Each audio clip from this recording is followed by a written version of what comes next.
Hello guys, मैं सुनीता। आज आप हम लोग पढ़ेंगे lesson second, male and female gametophyte structure and development. यह नर या मादा उद्भिद की संरचना एवं विकास। लेसन फर्स्ट हम पढ़ चुके हैं, तो उसमें मैंने बताया भी था कि पुष्प की जो संरचना होती है उसे हम टोटल 4 भागों में बांटते हैं। जैसे बाह्य दल पुंज, तो सबसे बाहर जो होता है ग्रीन कलर का जो हमें दिखता है उसे हम क्या बोलते हैं, बाह्य दल पुंज। अगर हम बाह्य दल पुंज के एक सदस्य की बात करें, बाह्य दल पुंज की एक सदस्य, किसी फ्लावर में 2 होते हैं, किसी में 3 होते हैं, किसी में 5 भी होते हैं और किसी में 7 भी होते हैं। तो बाह्य दल की संख्या बहुत सारी होती है, पर बाह्य दल सभी मिलके क्या बनाते हैं, बाह्य दल पुंज बनाते हैं। तो बाह्य दल पुंज का एक सदस्य जो है वो क्या है, बाह्य दल। इसी तरह नेक्स्ट जो चक्र है वो होता है दलपुंज का। ये जो कलरफुल स्ट्रक्चर जो होता है हम उसे क्या बोलते हैं, दलपुंज कहते हैं, और इसका एक सदस्य क्या होता है, दल। वैसे ही दल के अंदर जो चक्र होता है वो होता है पुमंग।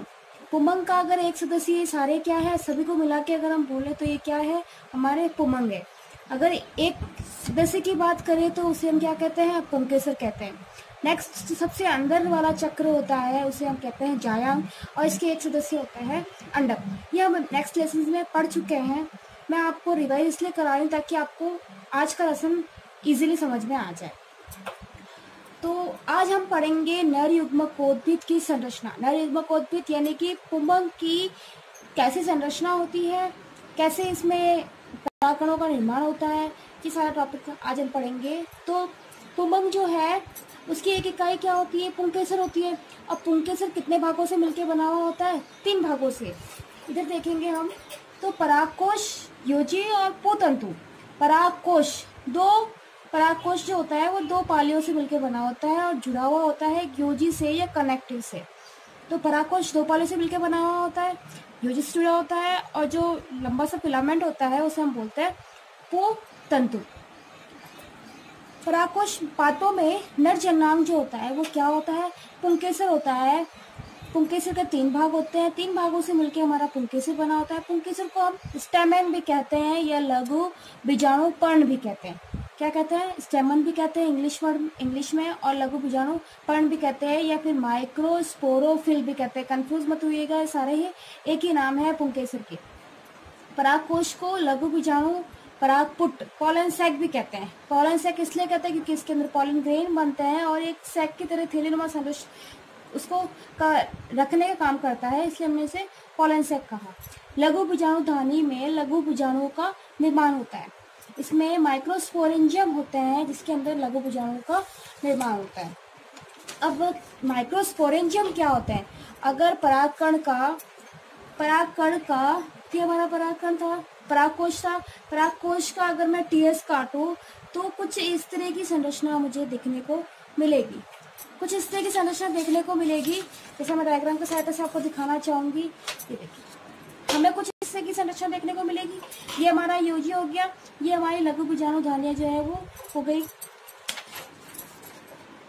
अब परागकोश जो होता है इसे पॉलन सैक या माइक्रोस्पोरेंजियम कहते हैं। 4 लघु बीजाणु धानियां युक्त होता है। 4 लघु बीजाणु धानियां युक्त होता है, 1, 2, 3 एंड 4। 4 लघु बीजाणु धानियां युक्त होता है।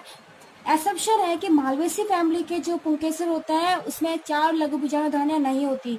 क्यों? क्योंकि मालवेसी फैमिली के पुंकेसर होता है उसमें परागकोश जो होता है वो किडनी शेप होता है। कैसा होता है?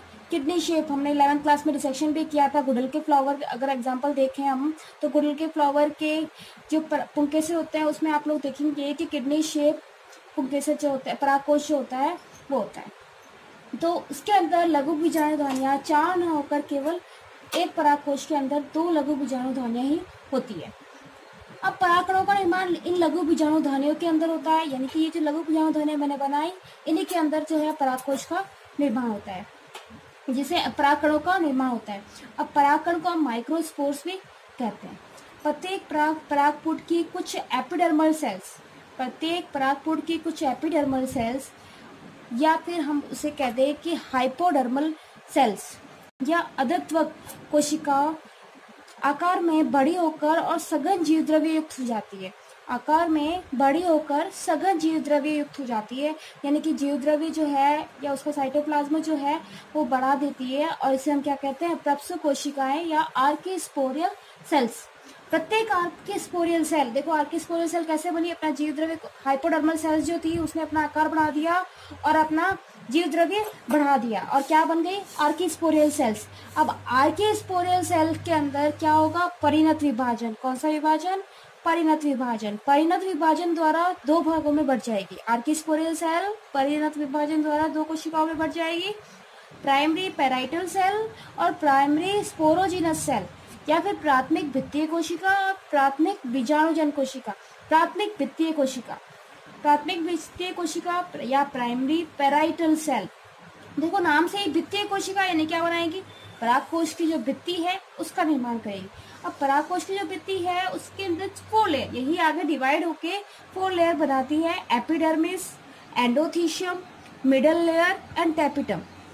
Epidermis, endothecium, middle layer and tapetum. जबकि प्राथमिक बीजाणुजन कोशिका जो थोड़ा अंदर होती है, इससे नीचे की ओर होती है, ये कोशिकाएं क्या करती है, माइक्रोस्पोर मदर सेल बनाती है। देखो माइक्रोस्पोर मदर सेल यानी किसकी मदर है, माइक्रोस्पोर की मदर है, यानी कि ये किसका निर्माण करेगी, माइक्रोस्पोर मदर सेल जो है वो माइक्रोस्पोर का निर्माण करेगी।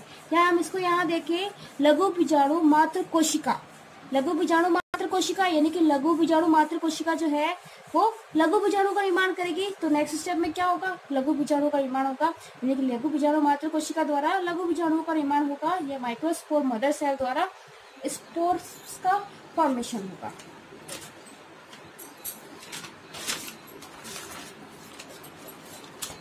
परागकोश लघु बीजाणु परागपुट भी कहते हैं, लघु बीजाणु धानी में लघु बीजाणु का निर्माण होता है, ये समझ में आ गया होगा।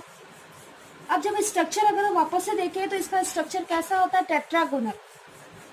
जो लघु बीजाणु धानी होती है जिसमें लघु बीजाणु का निर्माण होता है या परागकोश जो होते हैं उसका स्ट्रक्चर टेट्रागोनल होता है। अगर हम उसका अनुप्रस्थ काटे तो इसके चारों तरफ हमने जैसे पहले देखा भी था कि कितनी परतें, जो पेराइटल सेल्स होती है उनसे 4 परतों का निर्माण होता है।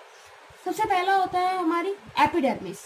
एपिडर्मिस या जिसे हम अधिचर्म भी कहते हैं, परागकोश की सबसे बाहरी परत होती है और इसकी उत्पत्ति आर्किस्पोरियल सेल से होती है। देखो आर्किस्पोरियल सेल में परिणत विभाजन हुआ था और पेराइटल सेल से ही हमारी जो भित्तियां हैं उनका फॉर्मेशन हुआ था। तो इसकी उत्पत्ति कहाँ से होती है, आर्किस्पोरियल सेल से होती है, पर बाद में आर्किस्पोरियल सेल जो होती है वो बाद में इसमें नहीं होती और होमोजिनस मास युक्त कोशिकाएं होती है। एपिडर्मिस में होमोजिनस मास युक्त कोशिकाएं होती है, यानी कि सारी कोशिकाएं जो है वो एक जैसी होती है।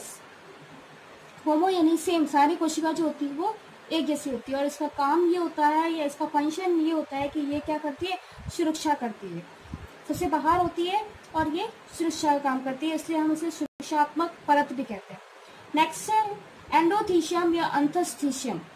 एंडोथीशियम या अंतस्थीशियम ये सिंगल सेल होती है, थिक होती है, मोटी परत होती है और इस पर तंतुबद्ध स्थूलन पाया जाता है। स्थूलन यानी कि थोड़ी सी फाइब्रस मोटा होता है। इसकी बाहरी भित्ति पतली होती है लेकिन भित्ति पर अरीय भित्तियां या अल्फा सेलुलोज फाइब्रस के स्थूलन से मोटी हो जाती है। देखो किसके कारण ये फाइब्रस, अल्फा सेलुलोज फाइब्रस जो होता है इनके जमाव के कारण मोटी होती है। कुछ स्थानों पर कैलोज बैंड उपस्थित होता है और कुछ स्थानों पर कैलोज बैंड व फाइब्रस स्थूलन अनुपस्थित होता है।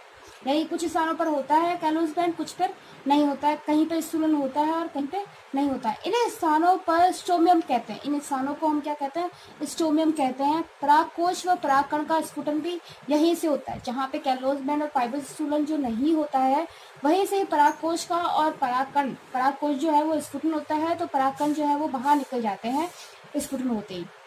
एंडोथीशियम कुछ इंपॉर्टेंट रहेंगे कि एंडोथीशियम जो है वो तंतुओं स्थूलन के कारण हाइग्रोस्कोपिक भी होता है। हाइग्रोस्कोपिक यानी कि पानी को या वाटर को एब्जॉर्प्शन करने की पावर। तंतुओं स्थूलन के कारण हाइग्रोस्कोपिक हो जाता है जो परागकोश के स्फुटन में सहायता करता है। यानी कि तंतुओं स्थूलन उपस्थित होने के कारण ये फाइब्रस होने के कारण क्या करता है, पानी को एब्जॉर्ब कर लेता है, और पानी को एब्जॉर्ब करते ही परागकोश जो होता है वो फट जाता है या स्फुटित हो जाता है, जिससे कि परागकण जो है वो बाहर निकल जाता है। ऐसा तब होता है जब परागकण पूरी तरह से मैच्योर हो जाते हैं। नेक्स्ट है मिडल लेयर। मिडल लेयर जो होता है वो एंडोथेलियम के या अंतःस्थीशियम के नीचे की ओर स्थित होती है, और ये 1 से 3 लेयर जो 1 से 3 सेल स्ट्रक्चर होती है। ये मधुतक कोशिकाएं होती है। इन कोशिकाओं में भोजन का संग्रहण होता है। यानी कि ये क्या करती है, फूड का स्टोरेज करती है। यह परत अल्पकाली होती है। देखो अल्पकाली इसलिए होती है क्योंकि भोजन का क्या करती है, संग्रह करती है। संग्रह करके ये भोजन को किसको दे देती है, इससे नेक्स्ट जो लेयर है टैपिटम उसको दे देती है, और ये डिनेचर्ड हो जाती है और ये फिर डेड हो जाती है। यह कोशिकाएं भोजन का संग्रह करती है। यह परत अल्पकाली होती है। न्यूट्रिशन टैपिटम लेयर को देने के पश्चात खत्म हो जाती है। नेक्स्ट है हमारी सबसे अंदर वाली लेयर जो है वो टैपिटम। टैपिटम जो है वो पोषण का काम करती है। कोशिकाओं में केंद्रक बड़ा होता है। इनकी जो कोशिकाएं होती है टैपिटम की, उसमें केंद्रक बड़ा होता है तथा घना कोशिका द्रव्य उपस्थित होता है। देखो घना कोशिका द्रव्य भी इसीलिए उपस्थित होता है ताकि वो पोषण दे सके, इसलिए हम इसको पोषक परत भी बोलते हैं, पोषक परत भी बोलते हैं। प्रारंभ में टैपिटम की सेल डिप्लॉयड होती है, यानी कि कैसी होती है, 2n होती है, ये द्विगुणित होती है। लेकिन बाद में पॉलीप्लॉइड यानी कि बहुगुणित भी हो जाती है, और मल्टी न्यूक्लियट भी हो जाती है, बहुकेंद्रक की भी हो जाती है। Because of fluid nuclear division. ऐसा क्यों होता है, क्योंकि अनियमित विभाजन होता है न्यूक्लियस के अंदर बिना नियंत्रित। टैपिटम मध्य परत से भोजन अवशोषित कर माइक्रोस्पोर को दे देती है। भोजन को कहाँ से अवशोषित करती है, मिडल लेयर से अवशोषित करती है, और फिर किसे दे देती है, लघु बीजाणुओं को या फिर माइक्रोस्पोर को दे देती है। अब एक बार डायग्राम में फिर से देखेंगे। 3 लेयर से हमारा जो परागकोश है, अगर हम इसका टीएस काटे तो हमें टेट्रागोनल स्ट्रक्चर कुछ इस तरह का दिखेगा। सबसे बाहरी लेयर जो होती है उसे हम क्या बोलते हैं, अधिचर्म। उसके अंदर वाली जो लेयर है जस्ट अंदर, उसे हम बोलते हैं अंतःस्थीशियम, और सबसे अंदर वाली जो लेयर है उसे बोल दिया हमने मिडल लेयर, और इसके अंदर वाली जो लेयर होती है वो टैपिटम। ये टैपिटम मिडल लेयर से भोजन का अवशोषण करके किसको देगी, परागकणों का निर्माण जो बीच में यहाँ होगा, परागकणों का निर्माण यहाँ होगा, परागकण को देगी, और फिर ये मिडल लेयर जो है वो डेड हो जाएगी। नेक्स्ट हम इसको देखें तो कुछ यहाँ मैंने इस तरह से बनाया है। ये बाहर वाली अधिचर्म, ये अंतःस्थीशियम, ये मिडल लेयर, और ये हमारे परागकण हो गए, और ये बाहर इसके अंदर जो क्लोज है उसे हमने क्या कह दिया, टैपिटम कह दिया, और ये जो बीच में है ये हमारा है योजिव या कनेक्टिव। जब स्फुटित हो जाता है परागकोश तो इस तरह से स्फुटित हो जाता है क्योंकि हमारा जो एंडोथेलियम होता है वो कैसा होता है, हाइग्रोस्कोपिक होता है, और हाइग्रोस्कोपिक होने के कारण जल को अवशोषण करके, ये जल का अवशोषण करके स्फुटित हो जाता है, और परागकण जो है वो कहाँ निकल जाएंगे, बाहर निकल जाएंगे। नेक्स्ट हमारा है टाइप्स ऑफ टैपिटम। टैपिटम की टाइप्स की बात करें तो टैपिटम 2 टाइप्स का होता है, अमीबॉइड टैपिटम और सेक्रेटरी टैपिटम, या फिर हम ऐसे कह दें कि अमीबियर टैपिटम और स्रावी टैपिटम, या ग्लैंडुलर टैपिटम या ग्रंथिमय टैपिटम। अमीबियर टैपिटम जो होता है वो प्रिमिटिव एंजियोस्पर्म में पाया जाता है। प्रिमिटिव आदिम जो एंजियोस्पर्म है उनमें पाया जाता है। यह फूड को मिडल लेयर से एब्जॉर्ब करती है तथा स्पेशल बॉडीज में स्टोर करती है। मिडल लेयर से स्टोर एब्जॉर्ब करके कुछ स्पेशल बॉडीज होती है उनके अंदर स्टोर कर लेती है, जिसे हम क्या कहते हैं, प्रोटोप्लास्ट बॉडी। जबकि सेक्रेटरी टैपिटम या ग्लैंडुलर टैपिटम या स्रावी या ग्रंथिमय टैपिटम जो होता है उसकी विशेषता ये होती है कि ये एडवांस प्लांट में पाया जाता है और जल्दी नष्ट नहीं होती। नष्ट होने से पहले साइटोप्लाज्म में स्पेशल बॉडी बनाता है, जिससे हम क्या बोलते हैं, प्रोयूबिश बॉडी कहते हैं, या साइटोप्लाज्म के अंदर प्रोयूबिश बॉडीज का निर्माण करता है। ये इंपॉर्टेंट है, कई बार इससे क्वेश्चन आया हुआ भी है कि टैपिटम क्या होता है, फंक्शन या फिर इसके टाइप्स बताइए। अब हम इधर देखिए तो जो अमीबॉइड टैपिटम है वो डिसइंटीग्रेट से बॉडीज माइक्रोस्पोरेंजियम में मुक्त हो जाती है। देखो टेपिटम सेल के डिसइंटीग्रेट से बॉडीज किसमें माइक्रोस्पोरेंजियम में मुक्त हो जाती है और इन्हें आप पेरिप्लाज्मोडियम कहते हैं। ये माइक्रोस्पोर को घेर कर पोषण प्रदान करती है। यानी कि जैसे ही टेपिटम डिसइंटीग्रेट हो जाएगा, तो जो इसमें देखेंगे हम कि जैसे ही टेपिटम ये बस से बाहर वाली लेयर, उसके बाद में ये हमारी मिडल लेयर, यहाँ बीच में एंडोथीशियम, ये टेपिटम डिसइंटीग्रेट हो जाएगा तो सारा पोषण कहाँ आ जाएगा, इनके ऊपर माइक्रोस्पोर में आ जाएगा। और माइक्रोस्पोर में आने से जो बॉडी बनेगी या जो माइक्रोस्पोर को घेर कर जो पोषण प्रदान करेगी, हम उन्हें क्या बोलते हैं, पेरिप्लाज्मोडियम कहते हैं। क्या कहते हैं, पेरिप्लाज्मोडियम कहते हैं। जबकि जो सेक्रेटरी ग्लैंडुलर या ग्रंथि में टेपिटम है, उसमें क्या होगा कि प्रोयूबिश बॉडी जो बनी थी, एब्जॉर्ब करके जो फूड का एब्जॉर्ब करके जो प्रोयूबिश बॉडी बनी थी, वो स्पोरोपोलिनिन के द्वारा सराउंडेड हो जाती है। और अब इन्हें क्या बोलते हैं, हम यूबिश कहते हैं, यूबिश बॉडी कहते हैं। अब टेपिटम डिसइंटीग्रेट हो जाती है, यानी कि जैसे ही टेपिटम डिसइंटीग्रेट होगा तो टेपिटम के अंदर क्या है, हमारे माइक्रोस्पोर है, वह पोलन सैक में यूबिश बॉडी मुक्त हो जाती है। यानी कि पोलन सैक में यूबिश बॉडी मुक्त हो जाएगी और यूबिश बॉडी परागकणों को बाह्य परत के निर्माण में मदद करती है। यानी यूबिश बॉडी जो होगी वो परागकण जो होंगे उनको बाह्य परत के निर्माण में मदद करेगी। तो इस तरह से दोनों का फंक्शन होता है। माइक्रोस्पोर जो होते हैं वो एक्साइन, बाहर से surrounded by exine is now called pollen grain. जो बाहर से सराउंड होती है लेयर, उसे हम क्या बोलते हैं, is called pollen grain. Function of tapetum, tapetum के क्या क्या फंक्शन है, तो देखो ये क्या करता है, न्यूट्रिशन देता है पोलन ग्रेन को। भोजन का अवशोषण किससे करता है, मिडल लेयर से अवशोषण करके पोलन ग्रेन को न्यूट्रिशन देता है। तो एक तो न्यूट्रिशन का काम करता है। नेक्स्ट है कैलेज एंजाइम सिक्रेशन करता है। कैलेज एंजाइम का काम क्या होता है कि देखो माइक्रोस्पोर जो बनते हैं 4 बनते हैं, तो माइक्रोस्पोर जो बनते हैं वो 4 बनते हैं, कैलोज द्वारा जुड़े होते हैं। इन्हें कैलेज एंजाइम अलग करता है, जिससे चारों अलग हो जाते हैं। यानी कि माइक्रोस्पोर, एक हाथ में 4 माइक्रोस्पोर बनते हैं, कैलोज द्वारा जुड़े होते हैं। तो कैलेज एंजाइम क्या करेगा, कैलोज को तोड़ने का काम करेगा, जिससे कि माइक्रोस्पोर अलग अलग हो जाएंगे। पोलन किट फॉर्मेशन में काम करता है, जैसे कि जो यूवी रेज से प्रोटेक्ट करता है। हमने यहाँ देखा था कि एक्साइन लेयर बन जाती है, जिसे हम पोलन ग्रेन कहते हैं।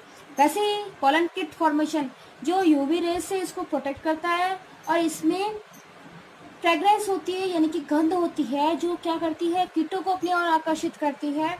और स्टिकी भी होती है, ताकि कीट उससे चिपक जाए या कीटों पे वो चिपक जाए।